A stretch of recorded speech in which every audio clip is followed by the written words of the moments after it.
Hello guys! Samahan nyo nga rin kami mag-night walk dito sa Azur, sa Paranaque, Thailand. Thailand? Mapunta nga ni muna kami sa may rooftop. Kay syempre, K-drama feels, ganon. Kasama nga ni dyan si ma'am na nag-assist sa amin kasi limited lang ang pagpunta dito sa rooftop. 3 to 5 minutes lang for security purpose. Pagdating nga namin dito sa taas ay walang tao kaya solo-solo namin tong lugar na to. Magandahon nga ni ang city lights dito, lalo na sa personal. Nag-picture-picture lang nga ni kami dyan kay syempre magparaano pa.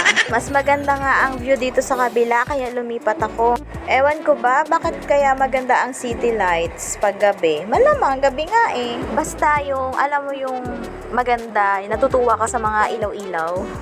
Sino relate dyan?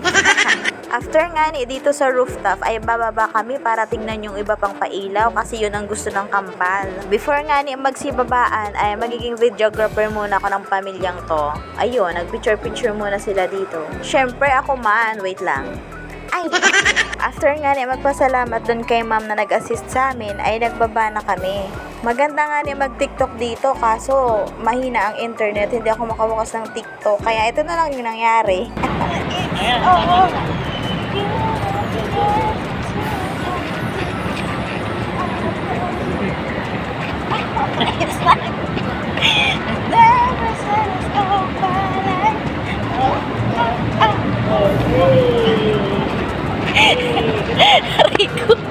Bale, TikTok DIY nga nang naganap. Final na talaga, mapunta na talaga kami sa may ilaw-ilaw.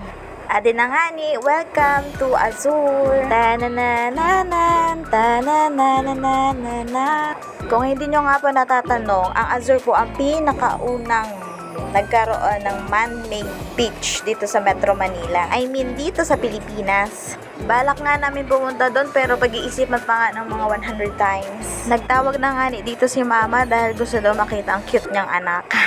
Hanggang dito na lang palang na videohan ko kasi hawak-hawak kong isa sa kambal. Comment na lang kayo sa baba kung gusto nyong makita ang unit na binili namin ng 20 million. Yun lang, sayonara!